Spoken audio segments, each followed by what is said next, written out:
Welcome to the Nameless. The picture was taken last night, but my dog vanished a year ago. That was the first thought I had when I saw it on my phone, sitting at the top of my camera roll like it had always been there. The timestamp said 11:47 p.m. The image itself was grainy and slightly blurred, like a bad attempt to take a photo in low light. In the center of it was a familiar shape, low to the ground, with a white patch on his chest I would have recognized anywhere. My dog, Milo, stood at the edge of the frame, looking straight at the camera with his head tilted slightly to the left, the way he always did when he was confused. I remember sitting on the edge of my bed, phone in my hand, waiting for my brain to correct itself, to tell me I was wrong, that it was some old picture I had forgotten about. But I already knew it was not. Milo had been gone for a year, and the background in the photo was my backyard as it looked now. Not then. Before Milo disappeared, my life was quiet in a way that felt earned. I rented a small house on the edge of a residential neighborhood, close enough to hear traffic if I listened for it, but far enough that nights stayed mostly still. The backyard was fenced in, uneven, and mostly dirt from Milo running the same path over and over again.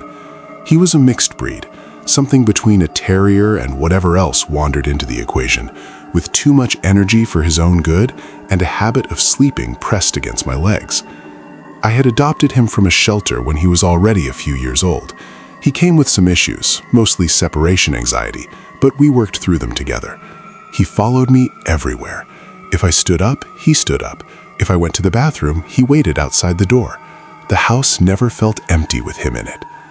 The night he went missing started like any other. I let him out into the backyard before bed, stood at the door, and watched him sniff around. I remember checking my phone while he did his business, glancing up every few seconds. At some point, I realized I had not heard him moving for a while. Usually there was always sound, scratching, pacing, his tags clicking softly. I called his name. Nothing. I stepped outside, barefoot on the cold ground, and called again. The gate was closed. The fence was intact. There was no obvious way he could have gotten out.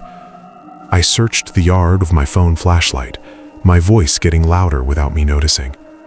By the time I realized he was really gone, my chest felt tight in a way that did not go away. The next few weeks were a blur of flyers, late-night walks, and false hope. People called with sightings that went nowhere. Someone sent me a picture of a dog that looked like him from across town. It was not him. Eventually, the calls stopped. The flyers came down. Life moved on in the way it always does, whether you are ready or not. I stopped expecting to hear his nails on the floor. I stopped reaching down to pet him without thinking, but I never stopped checking the yard before bed. About a year later, I had settled into a routine that felt stable, if a little empty. I filled my nights with shows I half-watched and scrolling on my phone. That was how I ended up noticing the photo. I was lying in bed, lights off, thumb moving automatically, when the image slid into view. At first, I thought it was a screenshot from a video, or maybe a picture I had saved from somewhere else. But when I tapped it, the details sharpened. The fence had a new crack in one of the boards, something that had happened after a storm a few months back. The old lawn chair I kept meaning to throw away was tipped on its side, in the exact position I had left it earlier that evening. And Milo was there, standing just inside the yard, looking at me. I checked the photo information again, taken with my phone. No edits. No shared source, just a normal picture. I sat up and looked around my room, half expecting to see him standing there like nothing had happened. The house was quiet. too quiet. I could hear the faint hum of the refrigerator through the wall. I told myself there had to be a rational explanation, some kind of glitch, maybe an old file with a new timestamp. I searched through my photos from the year he disappeared, comparing angles, lighting, anything. I could not find a match. That night, I barely slept. Every sound made me sit up. At some point, I heard something outside, a soft, rhythmic tapping, not loud enough to be obvious, but steady enough that I could not ignore it. I lay there, staring at the ceiling, counting the seconds between each sound. When it stopped, I felt almost disappointed. The next morning, I went into the backyard. I did not know what I expected to find. Paw prints, a hole in the fence, something. The yard looked the same as always.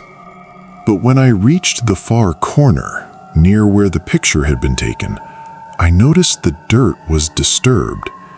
Not dug up, just pressed down, like something had stood there for a long time. I tried to laugh it off, told myself animals passed through all the time. But I started checking my phone more often, taking screenshots of my camera roll, watching for changes. 2 nights later, another photo appeared. This one was closer. Milo was near the back door, just out of reach of the porch light. His face was partially in shadow, but I could see his eyes reflecting the light. They looked wrong. Not glowing exactly, just too dark, like the light stopped short of reaching them. Again, the timestamp said it had been taken minutes earlier. I checked my phone. The battery was nearly full. No open apps, no missed notifications. I went to the door and stood there for a long time, listening. I did not open it. I do not know why. Part of me wanted to. Another part felt like doing so would cross some kind of line I would not be able to uncross. Over the next week, the photos kept coming. Sometimes one a night, sometimes 2. Always from angles that suggested someone or something was standing in my yard, holding my phone. Milo moved closer each time, sitting, lying down, waiting. I noticed small things around the house starting to change. The back door would be unlocked when I knew I had locked it. A bowl I had not used since Milo disappeared would be sitting clean on the counter. Once, I found a clump of white and brown fur caught on the edge of the couch. I stood there staring at it until my vision blurred. I considered calling someone, a friend, animal control, anyone, but I did not know what I would say. That my missing dog was texting me pictures of himself? That my phone was betraying me? One night, I dreamed I heard him scratching at the door. In the dream, I stood there arguing with myself, hand on the handle, knowing exactly what would happen if I opened it. When I woke up, my hand was numb, curled as if it had been gripping something for a long time. The final photo arrived on a Sunday night. It was taken inside the house. The angle was low, close to the floor, facing the hallway leading to my bedroom. Milo stood at the end of it, just where the light from the living room faded into darkness. He looked thinner. His fur was patchy in places, but it was him. There was no doubt left. I felt a calm settle over me that scared me more than panic would have. I got out of bed and walked into the hallway. The house smelled different, like damp earth, like something that had been outside for too long. I stopped halfway down the hall. I could see the dark shape at the end of it. Not clearly, just enough to know it was there. I said his name. My voice sounded strange in the quiet. The shape did not move. But my phone buzzed in my hand. A new photo appeared. Milo, closer now, his head tilted, waiting. I do not remember deciding to turn back.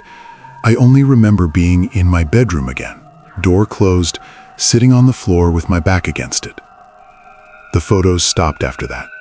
No more sounds, no more signs. By morning, everything looked normal. The camera roll was empty of the pictures, all of them gone. Except one, the first one, the one taken from the yard. I still live in that house. I still check the yard every night. Sometimes when I scroll through my phone too fast, I think I catch a glimpse of something familiar just before the screen refreshes. I have not opened the back door after dark since then, but sometimes when the house is quiet, I hear the soft click of tags moving just out of sight, and I wonder how long something can wait to be let back in.